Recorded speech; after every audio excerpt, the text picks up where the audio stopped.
मेरे प्यारे बच्चों नमस्कार। तो शुरू करते हैं आज क्लास में 1.1 के प्रश्नों को हल करवाएंगे। प्रश्नावली 1.1 के प्रश्न 1 से 4 तक कंप्लीट करवा चुके हैं। अगर आप लोगों ने कंप्लीट नहीं किया है तो लिंक आपको डिस्क्रिप्शन में मिल जाएगा, कंप्लीट कर लीजिएगा। तो आइए शुरू करते हैं क्वेश्चन नंबर 5 से।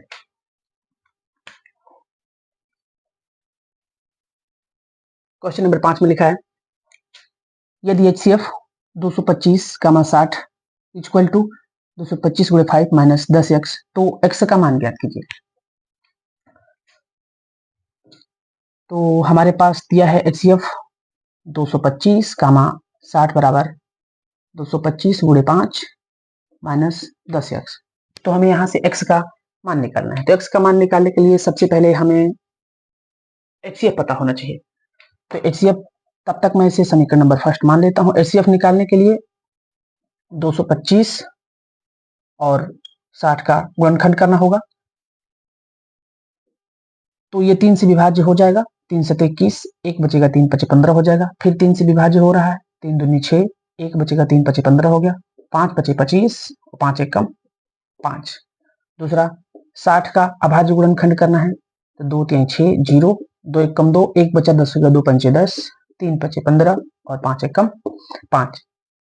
अब 225 डायरेक्टली अगर लिख लिया जाए तो HCF इन दोनों में क्या मैच कर रहा है? इन दोनों में एक 3 मैच कर रहा है और एक 5 मैच कर रहा है। मीन्स 3 × 5 हो गया, मीन्स हमारा HCF आएगा 15। समीकरण 1 से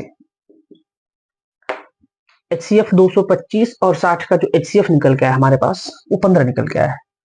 15 बराबर 225 × 5 - 10x।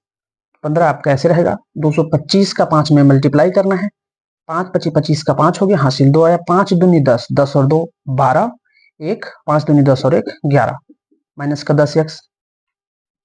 अब यहाँ से 1125 का पक्षांतर कर लेते हैं। तो यहाँ इस समय प्लस का चिन्ह छिपा हुआ है, बराबर किस तरफ आएगा तो माइनस का हो जाएगा। तो 1125 बराबर माइनस का 10x।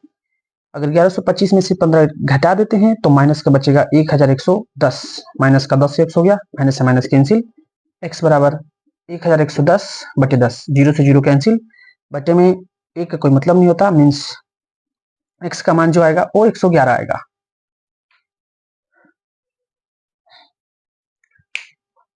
जैसा कि क्वेश्चन नंबर 5 सॉल्व हो चुका है। नेक्स्ट क्वेश्चन आपका है 6 नंबर क्वेश्चन सॉल्व कराते हैं। लिखा है HCF यदि HCF 120 और 225 इक्वल टू 15 हो तो LCM ज्ञात करना है। तो मैंने बेसिक में आपको जानकारी दे दी थी, HCF और LCM का फार्मूला बता दिया था। यदि आप लोगों ने नहीं देखा है तो डिस्क्रिप्शन में देख लीजिएगा।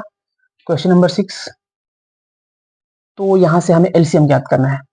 LCM 120, 225 का क्वेश्चन मार्क। तो LCM का जो फार्मूला होगा, LCM 120, 225 बराबर दो संख्याओं का गुणनफल।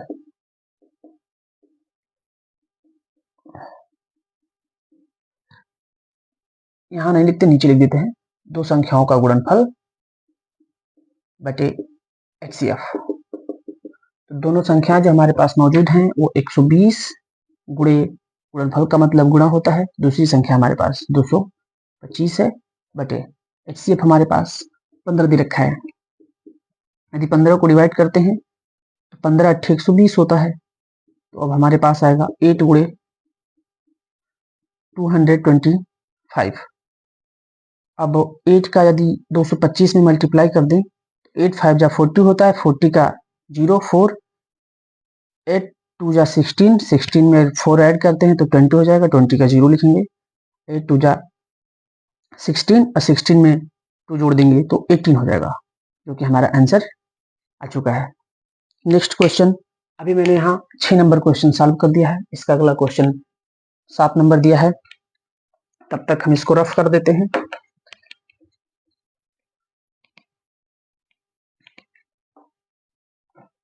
नेक्स्ट क्वेश्चन जो हमारा है 7, लिखा है नीचे दी गई आकृति में x तथा y के मान ज्ञात कीजिए। मीन्स हमारे पास एक बॉक्स बना हुआ है, इसमें x और y का मान ज्ञात करना है। तो ये हम थोड़ा सा कुछ छोटी चीजें बता देना चाहते हैं। जिस बॉक्स से ये दोनों अंक निकले हुए हैं, ये बॉक्स और ये दोनों बॉक्स, वो तो रहेंगे इक्वल में, मीन्स बराबर में, लेकिन इन दोनों बॉक्सों के बीच गुणे का चिन्ह लगेगा। जैसा कि y बराबर 4 गुणे x हो गया। हालांकि x y का मान निकालना था, तो हाँ x y दोनों है तो निकलेगा है नहीं, इसको हम समीकरण नंबर फर्स्ट मान लेते हैं। यहां से x से जो बॉक्स निकले हैं वो हमारे पास 7 और 3 है, मीन्स x बराबर हो जाएगा 3 गुणे 7। यदि 3 का 7 में मल्टीप्लाई करते हैं तो 3 7 जा 21 आएगा। x और y का मान ज्ञात करना था, जिसमें से x का मान आ चुका है। ठीक, अब x का मान समीकरण 1 में रख देते हैं।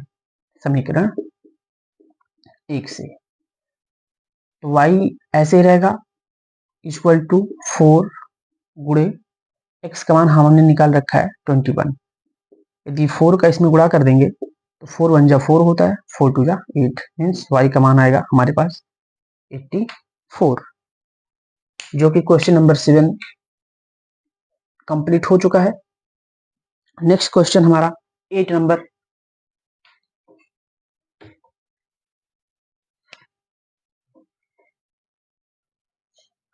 लिखा है 18 और 117 के HCF को 18m माइनस 117 के रूप में दर्शाया गया है। मीन्स दर्शाना का मतलब दिखाया गया है, लिखा गया है। तो इसको 18 और 117 का HCF, मीन्स HCF जो हमारा होगा वो 18 कामा 117। ये क्वेश्चन नंबर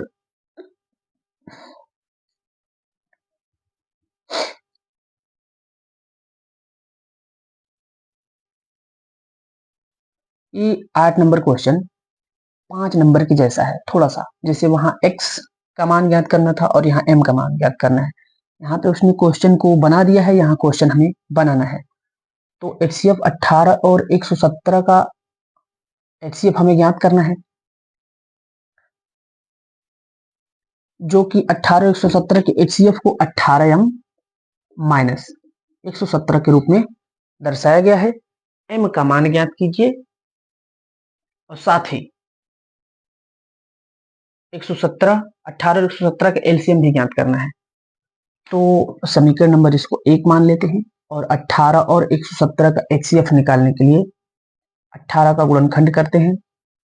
2 से 18 विभाज्य हो जाएगा, 2 9 18 हो गया, 3 त्रिका 9 आएगा, 3 एक कम 3, 117 अंतिम में 7 है, 3 से विभाज्य हो जाएगा, 3 त्रिका 9 हो गया, 2 बचेगा 27 हो जाएगा, 3 9 27, 3 एक कम 3, 3 त्रिका 9, 13 एक कम 13। जो हमें HCF मिलेगा, इसमें दो संख्या मैच करेंगे 3 और 3, मीन्स 3 गुणे 3 हो गया, मीन्स 9 आएगा। अब HCF का मान समीकरण 1 से 1 में रख देते हैं। समीकरण 1 से HCF 18 और 117 का निकल के आ चुका है 9 बराबर 18m माइनस 117। 9 ऐसे रहेगा, ये माइनस का है बराबर की इधर आएगा तो प्लस का हो जाएगा। जब संख्याएं बराबर की इधर उधर आती जाती हैं तो चिन्ह बदल जाते हैं, इसको हम पक्षांतर नियम कहते हैं। 18m ऐसे ही और 117 में 9 जोड़ देंगे तो 126 हो जाएगा। 18m ऐसे ही, m और 18 के बीच में गुणे का चिन्ह है। यदि 18 बराबर के इस तरफ आता है तो बट्टे में हो जाएगा वो, मीन्स गुणा भाग करने लगता है और गुणा भाग करता है। 8 से इसको विभाज्य करते हैं। यदि सॉरी गलती से 8 लिख गया, 18 होना चाहिए। 18 सत्ते 126 होता है, मीन्स m का मान जो हमारे पास आया वो 7 आया, जो कि 8 नंबर क्वेश्चन कंप्लीट हो गया है। तब तक आप इसे नोट कर लीजिए। ठीक है, नेक्स्ट क्वेश्चन 9 नंबर, तब तक इसे रफ करते हैं। क्वेश्चन नंबर 9 लिखा है, तब तक प्रश्न नंबर 9 डाल देते हैं। लिखा है जांच कीजिए कि क्या प्राकृत संख्या n के लिए 6 की घात n, शायद थोड़ा सा छोटा लिखा है, बड़ा लिख देते हैं, 6 की घात n अंक शून्य पर समाप्त हो सकती है। तो हम आप लोगों को थोड़ा सा जनरली बता देना चाहते हैं, यदि कोई भी संख्या शून्य पर समाप्त होगी तो कब होगी? कोई संख्या शून्य पर समाप्त जब होती है जब उसका अभाज्य गुणनखंड 2 और 5 आता है। मीन्स अब इन दोनों में से यदि कोई एक भी आ गया, मीन्स 2 आ जाए 5 ना आए, तो 5 यदि नहीं भी आता है तो हमें पता है किसी भी अंक की घात 0 लिखते हैं तो उसका मान 1 के बराबर आता है। तो यहाँ हम 5 की घात 0 लिख सकते हैं। मीन्स अभाज्य गुणनखंड केवल 2 भी मिलेगा तब भी वो शून्य पे समाप्त हो सकती है। यदि केवल 5 भी मिल गया तो फिर हम 2 की घात 0 लिख देंगे जिसका मान भी 1 होगा, तो भी वो शून्य पे समाप्त होगी। अतः किसी भी संख्या कोई भी संख्या शून्य पे समाप्त कब होगी? जब उसका अभाज्य गुणनखंड 2 और 5 होना चाहिए। तो यहाँ हम थोड़ी देर के लिए लिख देते हैं, थोड़ी सी परिभाषा लिख देते हैं यहाँ पे आपके लिए। शून्य पर समाप्त होने वाली संख्या का अभाज्य गुणनखंड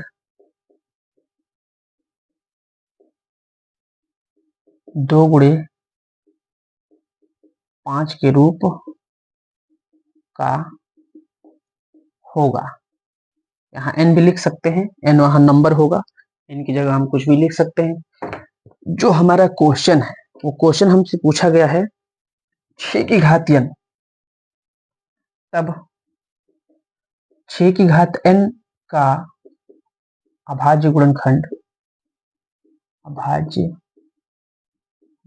क्या आएगा हमारे पास? 2 गुणे 3 की घात n। तो 6 का अभाज्य गुणनखंड हमारे पास 2 गुणे 3 आया। मीन्स 2 तो मिल रहा है लेकिन 5 नहीं मिला। हमने आपको क्या बताया? 2 और 5 दोनों होना चाहिए। यदि 2 और 5 नहीं है तो या तो 2 हो या तो 5 हो, लेकिन इन दोनों के अलावे यदि और कोई भी संख्या है तो वो शून्य पे समाप्त नहीं होगी। अतः 6 की घात n संख्या शून्य पर समाप्त नहीं होगी। जैसा कि क्वेश्चन नंबर 9 भी सॉल्व हो गया है। नेक्स्ट क्वेश्चन आपका जो लिखा हुआ है वो 10 नंबर।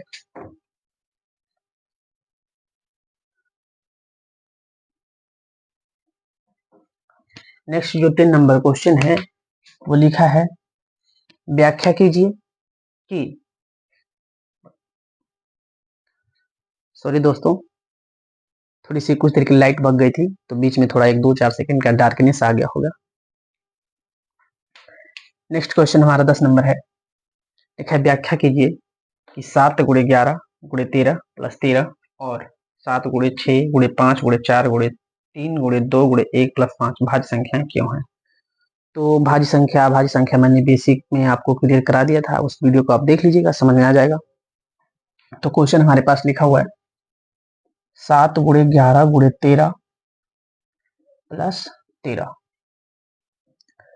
तो यहां से यदि हम गुणे में कोई पद तो बनता नहीं है, इसमें 2 पद हैं, गुणे में कोई पद होता नहीं, तो इन दोनों में जो उभयनिष्ठ हो रहा है, मीन्स जिसको हम दूसरे शब्दों में कॉमन कहते हैं, वो हमारे पास 13 है। तो 7 गुणे 11 बच जाएगा, गुणे 1 प्लस का 13, 1 का 13 तो बाहर है, 1 बचेगा, 13 हो गया, 11 से 77 प्लस 1, तो 13 यहाँ गुणे का चिन्ह छिपा है, मीन्स 78 आ गया। 13 8 104, 104 का 4 लिख दिया, हासिल आया 10। 13 7 91, 91 और 10 101, जो कि दोस्तों यहां नहीं साइड में लिखते हैं, जो कि भाज्य संख्या है। इसका नेक्स्ट जो दूसरा लिखा था, और 7 गुणे 6 गुणे 5 गुणे 4 गुणे 3 गुणे 2 गुणे 1 प्लस का 5, तो इसमें 5 कॉमन हो रहा है, तो हमारे पास बच जाएगा 7 गुणे 6 गुणे 4 गुणे 3 गुणे 2 गुणे 1 प्लस का 1। यदि हम 7 6 4 3 2 1 का गुणा करते हैं तो समथिंग 1008 आएगा प्लस 1 5 ऐसे ही यहाँ गुणे का चिन्ह छिपा रहता है ब्रैकेट के बगल में, तो 1008 में जोड़ देंगे तो 1009 हो जाएगा। 5 9 45 का 5 हासिल 4, 5 का 0 में गुणा करेंगे 0 होगा, मीन्स 4 लिखना पड़ेगा। 5 का 0 में गुणा करेंगे 0, 5 कम 5, जो कि भाज्य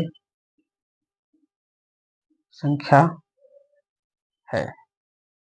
ये 10 नंबर क्वेश्चन कंप्लीट हो चुका है। जो 4 क्वेश्चन बचे हैं उसको नेक्स्ट वीडियो में प्रोवाइड करा देंगे।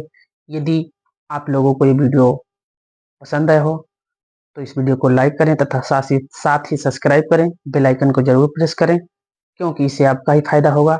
जब भी हम वीडियो को अपलोड करेंगे तो यूट्यूब द्वारा नोटिफिकेशन सबसे पहले आपको मिलेगा।